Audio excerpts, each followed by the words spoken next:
اپنی مخلوق میں سے اشرف المخلوقات انسان کے لیے لازمی قرار دی ہے، رکھی ہے،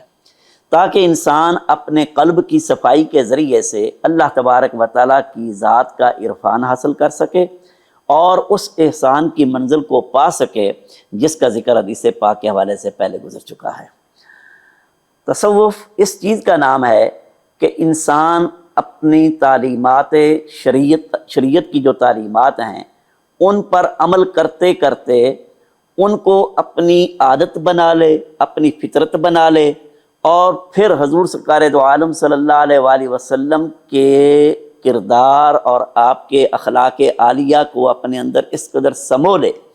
کہ پھر وہ حضور سرکار دو عالم صلی اللہ علیہ وآلہ وسلم کی ذات کا نمائندہ بن کر جو ہے وہ دنیا کے سامنے۔ زبردست۔ صفائے قلبی کس طرح حاصل ہوتی ہے، تصوف کس طریقے سے انسان کے اندر تبدیلی پیدا کرتا ہے،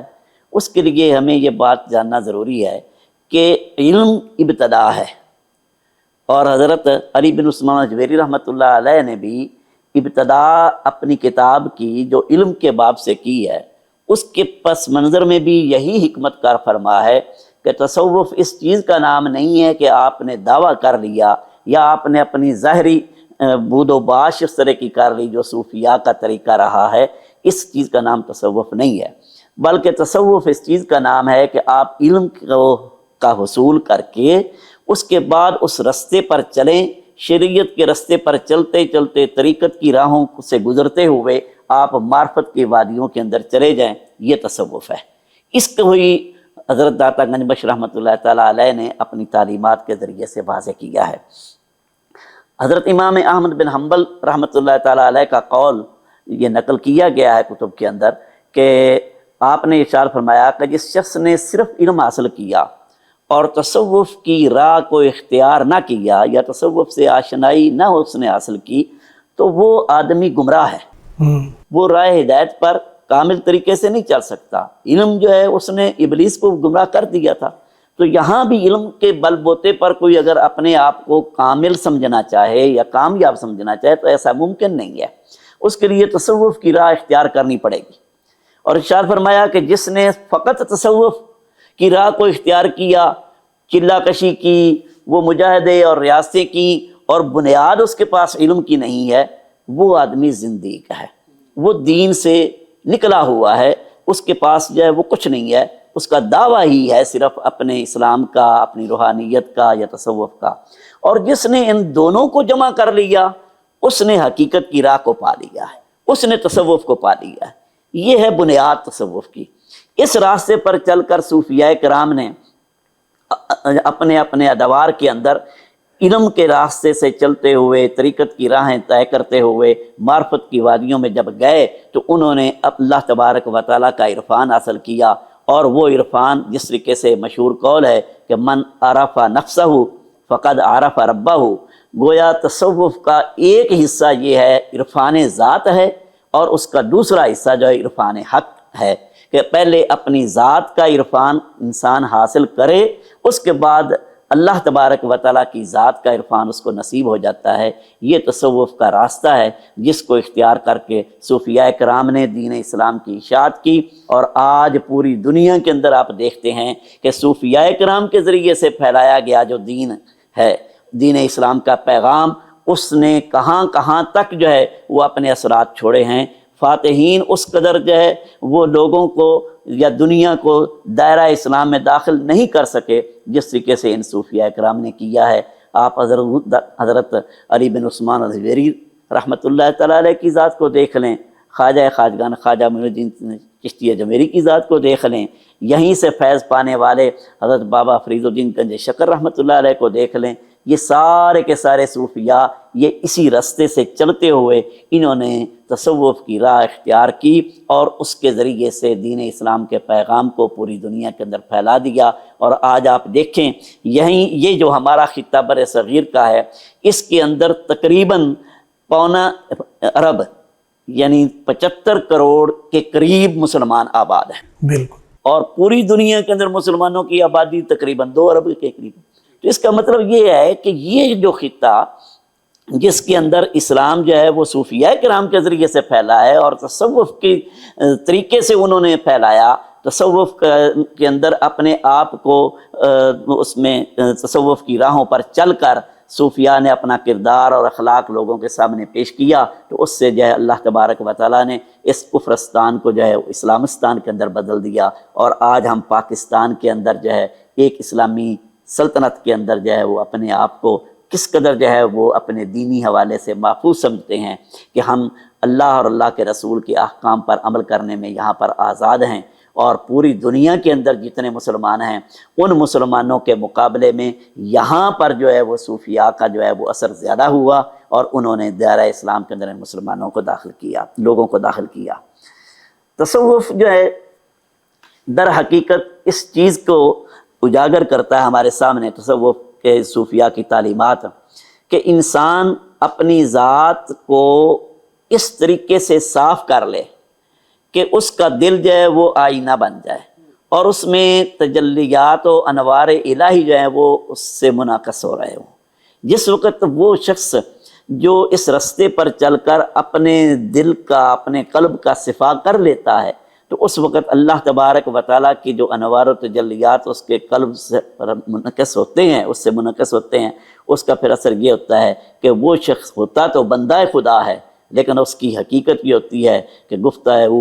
اللہ بود گرچہ از حلقوم اللہ عبداللہ بود, اس کی زبان سے جو نکلے ہوئے الفاظ وہ اللہ کی طرف سے ہوتے ہیں, اور اس کا اخلاق اور کردار اور اس کی شخصیت, اس کا اثر اس قدر معاشرے کے اندر ہوتا ہے کہ جب انہیں دیکھا جاتا ہے تو حدیث پاک کے مطابق اذا رؤوا ذکر اللہ, جب انہیں دیکھا جاتا ہے تو اللہ کی یاد آ جاتی ہے. یہ اللہ کی یاد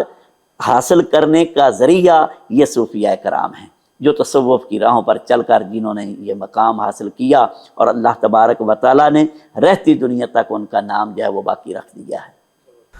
تنولی صاحب, حضرت علی حجویری رحمۃ اللہ علیہ کی تعلیمات کا بہت زیادہ اثر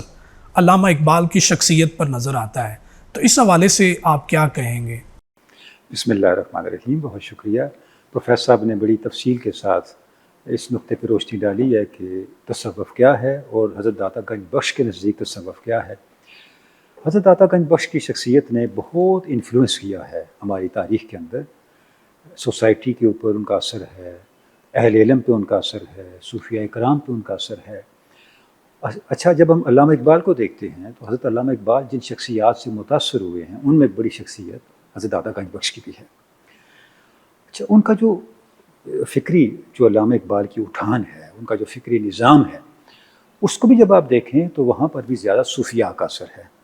مثلا مولانا روم کو انہوں نے اپنا پیر کہا, اپنا مرشد کہا, پیر رومی, اور ان کا جاوید نامہ پیر رومی ہی کی رہنمائی میں ان کا ایک روحانی علمی سفر ہے. بعین ہی حضرت داتا گنج بخش کی شخصیت بھی ہے, اور حضرت داتا گنج بخش کی جو کتاب ہے کشف المحجوب, اس کے جو مضامین ہیں, اس کے اندر جو فکر ہے, اس کے اندر جو اسلوب ہے تصوف کو انڈرسٹینڈ کرنے کا, اسلام کے نظام روحانیت کو, نظام اخلاق کو سمجھنے کا, ہم دیکھتے ہیں کہ اس کا ایک بڑا گہرا اثر حضرت علامہ کی شخصیت پر, ان کی فکر پر, اور خصوصاً ان کا جو فلسفہ خودی ہے اس کے اوپر ہمیں نظر آتا ہے. میں ایک دو مثالیں آپ کے سامنے رکھوں گا. حضرت داتا گنج بخش نے کشف المحجوب میں لکھا ہے کہ میرے شیخ حضرت ابو الفضل ختلی کا آخری وقت تھا اور میں آپ کی خدمت میں حاضر تھا, تو میرے شیخ کامل کا سر انور میری گود میں تھا, تو میں بھی پریشان تھا حضرت شیخ کی طبیعت کی وجہ سے, ان کی صحت کی وجہ سے, اور ایک اور سبب یہ تھا کہ میرے کسی پیر بھائی نے میرے ساتھ کچھ ایسی بدسلوکی کی جس کی وجہ سے میں بڑا کبیدہ خاطر تھا, اور میں اس کے بارے میں سوچ رہا تھا. تو میرے شیخ کامل نے اپنی آنکھیں کھولی, مجھے دیکھا اور فرمایا, علی میں تمہیں ایک بات بتانے لگا ہوں, اگر تم اس بات کو پلے باندھ لو تو تمہیں زندگی بھر کبھی پریشانی نہیں ہوگی. واہ. وہ بات یہ ہے کہ اس دنیا میں جو کچھ ہو رہا ہے اللہ رب العزت کے حکم سے ہو رہا ہے. جب تمہیں اچھے حالات درپیش ہوں یا برے حالات درپیش ہوں, تم ان حالات کو نہ دیکھو, اس کے پیچھے اللہ کے امر کو دیکھو, اللہ کے امر پہ نگاہ رکھو اور پریشان نہ ہو. اچھا, حضرت داتا صاحب فرماتے ہیں کہ یہ میرے شیخ کامل کے آخری الفاظ تھے, اس کے بعد ان کا انتقال ہو گیا. اب یہ واقعہ ذرا ذہن میں رکھیں. اب علامہ نے جو لکھا زبور اعجم میں ایک شعر آپ کے سامنے پڑھتا ہوں. علامہ کہتے ہیں, پیر ما گفت جہاں بر روش محکم نیست, میرے پیر نے مجھے یہ کہا اب دیکھیں داتا صاحب کے الفاظ ہیں، میرے پیر نے مجھے یہ کہا، میرے پیر نے مجھے یہ کہا کہ یہ دنیا ایک روش پہ نہیں ہے، یہاں اچھے حالات بھی آتے ہیں، برے حالات بھی آتے ہیں، یہاں خزاں بھی ہے، بہار بھی ہے، گرمی بھی ہے، سردی بھی ہے، جہاں بر روش محکم نیست از خوش و ناخوش او قطع نظر باید کرد. یہاں اچھے حالات ہوں یا برے ہوں، ان پہ توجہ نہیں کرنا، ان سے دامن بچا کے آگے نکل جاؤ. یعنی اب دیکھیں لفظ بلفظ جو داتا حضور کا ایک بیان ہے، اس کو علامہ نے شعر میں پرو کے ہمارے سامنے ایک تعلیم کے طور پہ رکھ دیا. ابھی آپ نے جو اشعار پڑھے، جو ٹریبیوٹ پیش کیا حضرت علامہ نے داتا گنج بخش کو، ان کی عظمت کا اعتراف کیا، اگر آپ اس پوری نظم کو پڑھیں تو ہم دیکھتے ہیں کہ کس طرح حضرت علامہ نے داتا گنج بخش کی فکر کو سمجھا، اسے جذب کیا، اسے اپنی شخصیت کا اور اپنا جو ان کا فکری نظام ہے اس کا حصہ بنایا. علامہ لکھتے ہیں عہد فاروق از جمالش تازہ شد، حق ز حرف او بلند آوازہ شد. کہ جو شخصیت ہے، جو شان جمال ہے داتا گنج بخش کی، اس سے حضرت فاروق اعظم کا زمانہ یہاں تازہ ہو گیا. اچھا اب آپ دیکھیں حضرت فاروق تو جو ہیں وہ تو حق اور باطل میں امتیاز کرنے والے ہیں اور سراپا جلال ہیں. علامہ کہہ رہے ہیں داتا گنج بخش کے جمال سے وہ تازہ ہوا. یہ کیا ہوا؟ داتا گنج بخش نے اپنے حسن خلق سے، اپنے کردار کی طاقت سے یہاں حق اور باطل کو الگ الگ کر کے دکھا دیا. اور ان کا جو حرف ہے، حق سے حرف ہو، جو تحریر وہ چھوڑ کے گئے ہیں، اس سے یہاں پہ حق کی آواز بلند ہوئی. یعنی کشف المحجوب نے یہاں پہ ایک ایسی فضا قائم کی، ایک ایسی روشنی پھیلائی جس جو اسلام کا نظام روحانیت ہے، اسلام کا جو نظام اخلاق ہے، وہ عام ہوا. اچھا اب جو داتا گنج بخش کی شخصیت ہے، اگر ہم اسلام کے تمام روحانی شخصیات میں دیکھیں، حضرت داتا گنج بخش کی شخصیت کا ایک حسن ہے، آپ کے اندر کمال اعتدال ہے، ایک عجیب حسن ہے. اچھا علامہ اس کو بیان کرتے ہوئے کہتے ہیں پیر دانائے کہ در ذاتش جمال بستائی پیمان محبت باجلال. یہ وہ پیر کامل ہیں، یہ وہ مرد دانا ہے جس کی شخصیت میں اعتدال کا وہ عالم ہے کہ یہاں جلال اور جمال نے آپس میں سلو کر لیا ہے. نہ جمال جلال پہ غالب ہے، نہ جلال جمال پہ غالب ہے. واہ واہ، اعتدال پہ، واہ. تو کشف المحجوب کو آپ دیکھیں، جس طرح آپ نے شکر و صحب کو، فنا و بقا کو، غیبت و حضوری کو، ان سب چیزوں کو ایک بیلنس کے ساتھ پیش کیا ہے، اور صوفیاء کی تمام تعلیمات کو پہلے بیان کیا، پھر ان کے اندر افراط و تفریط کی نشاندہی کی، اور پھر اعتدال کا راستہ دکھایا. یہ ہمیں بہت کم نظر آتا ہے، اور یہی وجہ ہے کہ بعد کے جتنے صوفیاء ہیں ان کے اوپر ہمیں ایک اثر نظر آتا ہے. تو آگے چل کے اس پہ اور بھی بات کرتے ہیں انشاءاللہ. جی بالکل، بہت شکریہ ڈاکٹر صاحب، بہت ہی خوبصورت بات کی. پروفیسر صاحب، جس طرح تنولی صاحب نے کشف المحجوب جو حضرت سید حجبیر کی شعراء آفاق کتاب ہے اس پر بات کی، تو میں جاننا چاہوں گا کہ تاریخ تصوف میں کشف المحجوب اپنی کیا اہمیت رکھتی ہے، کیا مقام و منزلت رکھتی ہے، اس حوالے سے کچھ ارشاد فرمائیں. جی، کشف المحجوب وہ لافانی شعراء آفاق کتاب ہے کہ جسے ہم کہہ سکتے ہیں کہ فارسی زبان کے اندر سب سے پہلی جامع اور کامل کتاب اگر لکھنے کا شرف حاصل ہوا ہے تو وہ حضرت داتا گنج بخش علی حجویری رحمۃ اللہ علیہ کو ہوا ہے. میں ابھی سوچ رہا تھا آتے ہوئے کہ جس طریقے سے ہم یہ کہتے ہیں کہ مثنوی مولانا روم کو کہ مثنوی مولوی و مانوی ہست قرآن در زبان پہلوی، تو انہوں نے اگر قرآن کو پہلوی زبان کے اندر جو ہے وہ منتقل کیا ہے، تو ہم یہ کہہ سکتے ہیں کہ قرآن اور سیرت رسول،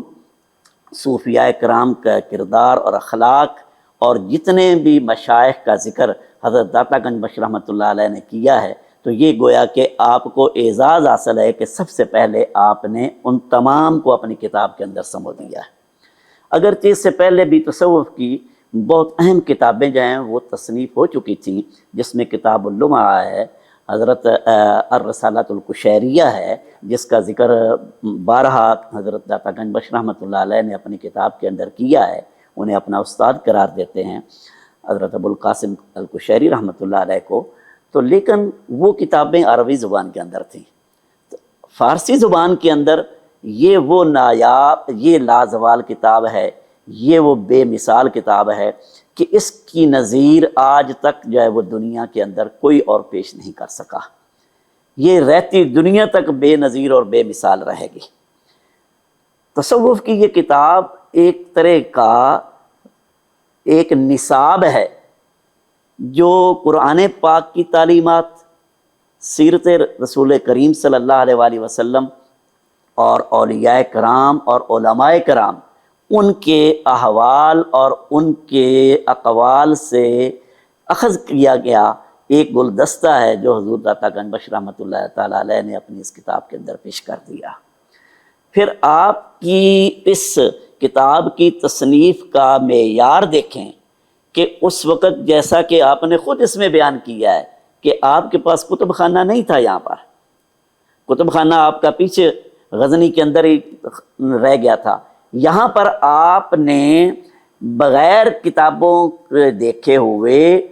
اتنی آپ کی ذہانت اور آپ کی یادداشت اور آپ کے روحانی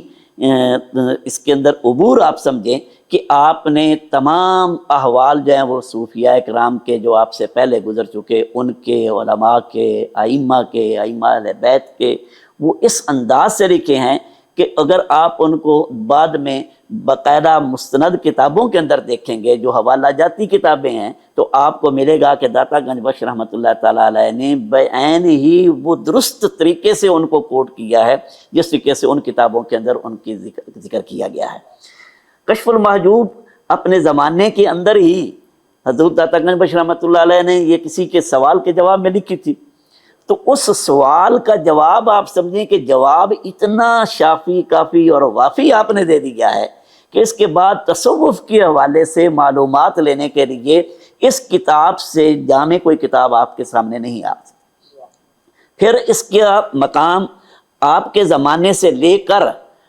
اولیاء کرام کے لیے ایک نصاب کی حیثیت رکھتا ہے. حضرت خواجہ نظام الدین اولیاء رحمۃ اللہ علیہ نے ایسے تو نہیں کہہ دیا تھا کہ یہ کتاب جو ہے اگر کسی شخص کو پیر نہیں ملتا، اس کو تلاش ہے مرشد کی، تو اس کتاب کی طرف آ جائے. یہ جو ہے کتاب، اس کا مطالعہ اس کو یا تو مرشد کامل کی تلاش کے اندر آسانی پیدا کر کے مرشد کامل تک پہنچا دے گی، واہ واہ، یا یہ ہے کہ یہ خود ہی اس کے لیے جو ہے یہ مرشد کا کام دے گی. پھر یہ وہی نظام الدین اولیاء ہیں جن کے بارے میں اقبال نے کہا ہے مسیح و خضر سے اونچا مقام تیرا. ماشاء اللہ. تو دیکھیں وہ اس کتاب کو کس قدر اہمیت دیتے ہیں. اور اس کتاب کا آپ دیکھیں کہ پوری دنیا کے اندر جس قدر اس کتاب کی پذیرائی ہوئی ہے، جدید دور کے اندر بھی مختلف زبانوں کے اندر اس کے تراجم ہوئے. آپ دیکھیں کہ ہمارے اس پاکستان کے اندر اردو زبان کے اندر جو ہے وہ ڈاکٹر طاہر رضا بخاری کے بقول تقریباً 30 جو ہے وہ ترجمے آپ کی کشف المحجوب کے جو ہے وہ شائع ہو چکے ہیں مختلف زبانوں میں بھی. 30 صرف اردو زبان کے اندر، باقی زبانوں کے اندر علیحدہ ہیں، جرمن کے اندر، انگلش کے اندر، فرانسیسی کے اندر، وہ سارے علیحدہ ہیں. صرف اردو زبان کے اندر اس کے جو ہے وہ 30 تراجم جو ہے وہ مارکیٹ میں موجود ہیں. تو اس قدر جو ہے یہ کتاب اللہ تبارک و تعالیٰ نے اس کو قبولیت عامہ نصیب فرمائی کہ اس کتاب کو آپ نصاب سمجھتے ہیں اور آپ کہہ سکتے ہیں کہ قرآن پاک کی تعلیمات اور احادیث مبارکہ اور سیرت طیبہ کی تعلیمات کا خلاصہ جو ہے وہ حضور داتا گنج بخش رحمۃ اللہ علیہ نے اپنی اس کتاب کے اندر سمو دیا ہے. اس کتاب کو پڑھ کر آپ جو ہے وہ اسی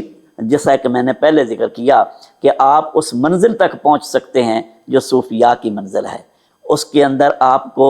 علم کے حوالے سے بھی ملے گا، اخلاق کے حوالے سے بھی ملے گا. اور اخلاق کے بارے میں یہ میں بات عرض کرتا چلوں کہ امام محمد باقر رحمۃ اللہ علیہ،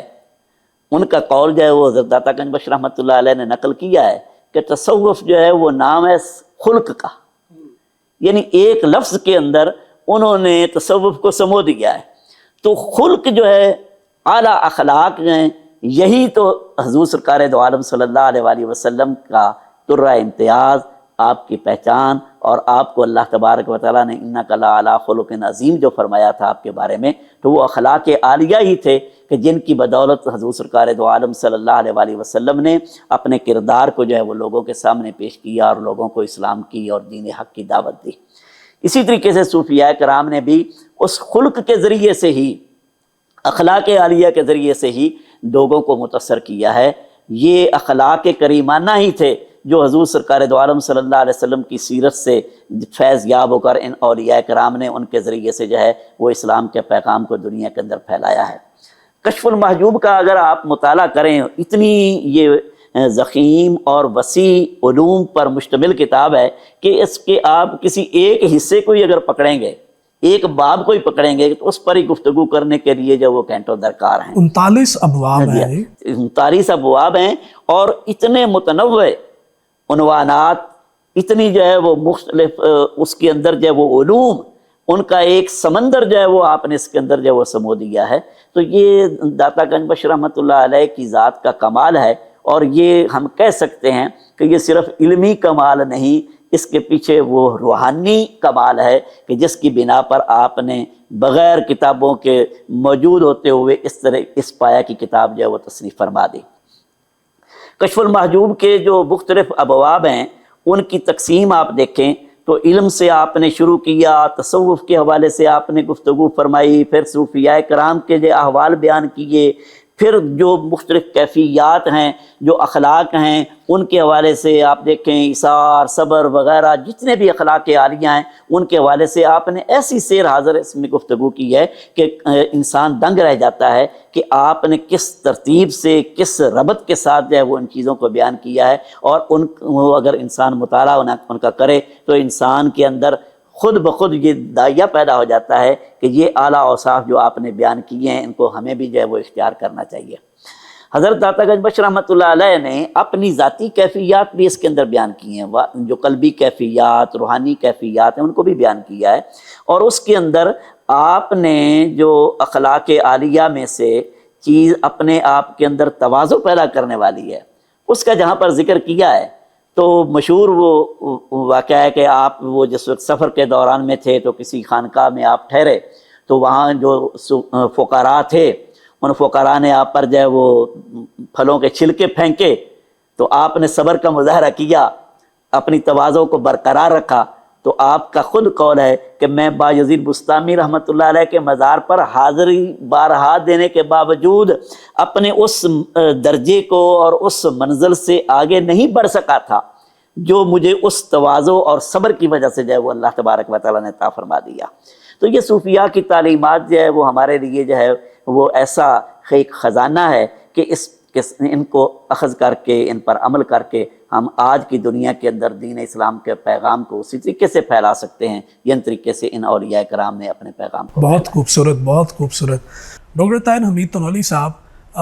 علامہ اقبال کا جو مرکزی فلسفہ ہے وہ تصور خودی ہے، فلسفہ خودی ہے۔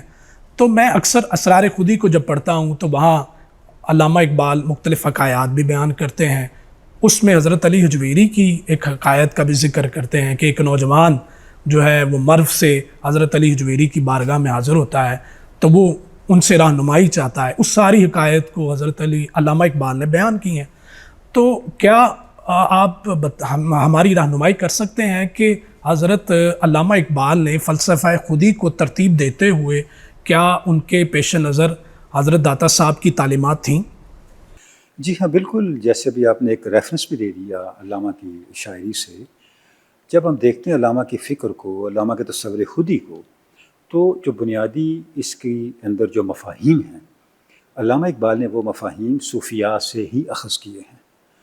خود حضرت علامہ نے اس کی وضاحت بھی کر رکھی ہے، نکلسن کے نام ایک خط میں بھی علامہ نے لکھا کہ میں نے جو فلسفہ خودی پیش کیا ہے یا انسان کامل کا تصور پیش کیا ہے، اس کا اوریجن مغربی مفکرین نہیں ہے، نیٹشے نہیں ہے، اس کا اوریجن مسلم صوفیاء ہیں۔ شنیدہ ماں چیز پاکان امت ترا بانداز رندانہ گفتم، جیسے علامہ نے ایک اور جگہ کہا، میں نے جو کچھ تمہیں کہا ہے، تمہارے سامنے میسج رکھا ہے، پیغام رکھا ہے،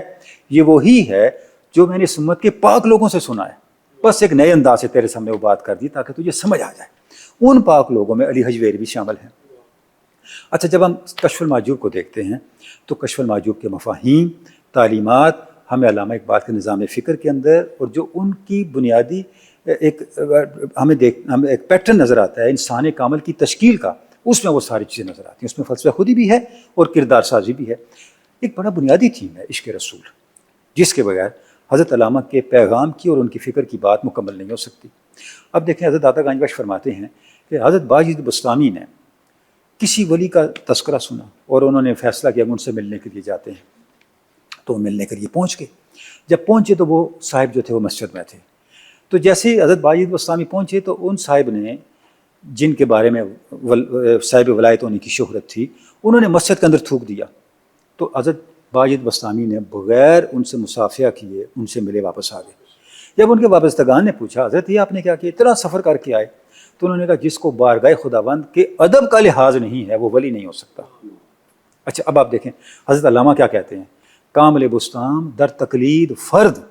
اجتناب از خوردن خربوزہ کر۔ واہ واہ واہ، خربوزہ۔ بستان کے مرد کامل حضرت باجد بستامی حضور کی اطاعت کے اندر اتنے مقام فردیت پہ ہیں، اتنے کامل ہیں، اتنے بے نظیر ہیں کہ ان کے سامنے معمولات، عام معمولات بھی آ جائیں تو حضور کی اطاعت کو نظر انداز نہیں کرتے۔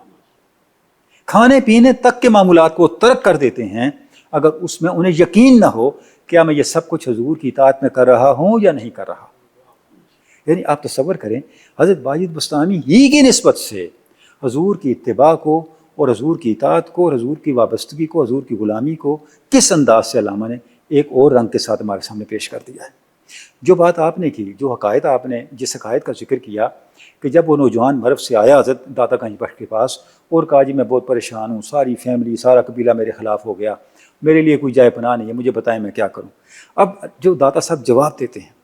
علامہ کہتے ہیں کہ حضرت داتا گنج بخش نے سے کہا کہ تمہارے دشمن بہت ہو گئے، تم تو بڑے خوش نصیب ہو۔ اس نے کہا جی یہ کیسے؟ فرمایا ہر کے دان آئے مقامات خودی است، فضل حق داند دشمن اگر قوی است۔ اگر اس کا دشمن طاقتور ہے وہ دشمن کے زیادہ ہونے کو اور دشمن کے قوی ہونے کو اللہ کا فضل سمجھے گا اگر اسے خودی کے مقامات کا پتہ ہے۔ واہ واہ، کیونکہ علامہ کے نزدیک خودی آویزش سے، پیکار مسلسل سے، جہد مسلسل سے قوی ہوتی ہے، اور جب تک آپ کے سامنے چیلنج نہیں ہے، آپ کے سامنے کوئی مخالف نہیں ہے، آپ کے سامنے کوئی منزل نہیں ہے، کوئی ہدف نہیں ہے، تو آپ کا پوٹینشیل کبھی ہائی لائٹ نہیں ہوتا، آپ کا پوٹینشیل کبھی اجاگر نہیں ہوتا۔ آپ کے اندر جو اللہ رب العزت نے اوصاف رکھے ہیں، جو صلاحیتیں رکھی ہیں، وہ کبھی نکھر کے سامنے نہیں آتی۔ تو علامہ کہتے ہیں کہ یہ تو داتا صاحب نے فرمایا یہ تو درست، یہ تو بڑی اچھی بات ہے، گر فنا ہی ز خود آزاد شو، گر بقا خواہی بخود آباد شو۔ تمہیں فنا چاہیے اپنی خامیوں سے نکلو، اگر بقا چاہیے تو وہ سرچشمہ بھی تیرے اپنے اندر ہے۔ تمہیں باہر خضر تلاش کرنے کی ضرورت نہیں ہے، وہ خضر کا سرچشمہ حیات اللہ نے تیرے اندر رکھا ہے۔ بخود آباد شو، اپنے اندر اترو، اپنے من میں ڈوب کر پا جا سراغ زندگی، گر میرا نہیں بنتا نہ بن اپنا تو بن۔ تو ہم دیکھتے ہیں کہ حضرت علامہ نے کس انداز سے جو اپنا فلسفہ خودی ہے، اس کے اہم جو فیچرز ہیں، اس کے جو اہم کانسٹیٹیوٹس ہیں، اس کے جو اہم عناصر ترکیبی ہیں، وہ جن لوگوں سے اخذ کر رہے ہیں ان میں ایک حضرت داتا گنج بخش بھی ہیں۔ تو اس طرح بیسیوں مثالیں ہم دے سکتے ہیں کشف المحجوب کے اندر سے کہ اکابر صوفیاء کی جو تعلیمات ہیں جو حضرت داتا گنج بخش نے بیان کی ہیں، ان کا رنگ کہیں مفہوم کی صورت میں، کہیں حقائق کی صورت میں، کہیں بہت واضح تعلیم کی صورت میں ہمیں علامہ کی نثر میں، علامہ کی شاعری میں، علامہ کی فکر کے اندر وہ نظر آتا چلا جاتا ہے۔